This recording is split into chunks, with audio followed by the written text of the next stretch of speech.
नमस्कार मंडळी, मस्त अशा चुलीवरच्या रेसिपी पाहायला या. तर बघा, आता तांदळीची भाजीच करणार आहे. तर ही बघा, वेदिकाची आपली गंमत मज्जा चाललेली आहे आणि अशीच व्हिडिओ दाखवत आली. तर म्हटलं आता असू ती दाखवत आली तर करूया. तर बघा, चूल पेटवली आहे, मस्त असं जाळ लागलेलं आहे, एकदम रसरशीत. आणि त्याच्यावरती कढई ठेवलेली आहे. आमच्या अगोदरचीच ही काळी कढई आहे.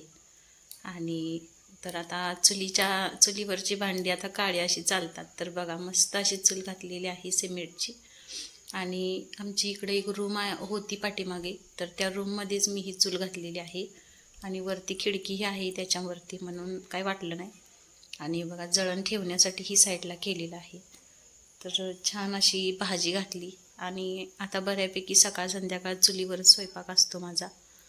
आता गॅसची सगळी पंचायत झालीच आहे, पण काय हरकत नाही, आपल्याला चुलीची ही सवय आहे. आणि चूल ही आहेच आमच्यात. पण घर बांधल्यामुळं काय झालं आहे, काळं होतंय असं म्हणत बसतात सगळी. मग चूल घातलेली आहे बाहेर. तर बाहेर घातलेली आहे चूल, आता ती बाहेर ठेवली तशीच. आणि आत ही नवीन चूल घातलेली आहे, बघू शकताय तुम्ही. आणि तांदळीची भाजी बघा, ही आता जास्त बनवायची होती. त्याच्यासाठी भरपूर असा लसूण घेतला आहे आणि मिरच्या एकत्रच खलबत्त्यामध्ये कुटलेला आहे. आणि त्याच्यात तांदळीच्या भाजीला किंवा पोकळ्याच्या भाजीला लसूण जेवढा जास्त असेल तेवढी भाजी छान टेस्टी लागते.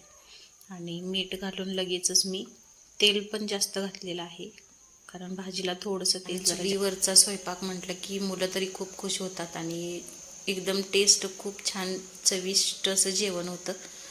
तर तुम्हाला चुलीवरचा स्वयंपाक आवडतो का, नक्की कमेंटमध्ये सांगा. व्हिडिओ आवडल्यास लाईक, शेअर, सबस्क्राईब करा. कमेंट करायला विसरू नका आणि व्हिडिओ स्किप न करता पहा. तर अशा पद्धतीचा आपल्या चुलीवरचा स्वयंपाक आहे आता रोज सकाळ संध्याकाळी.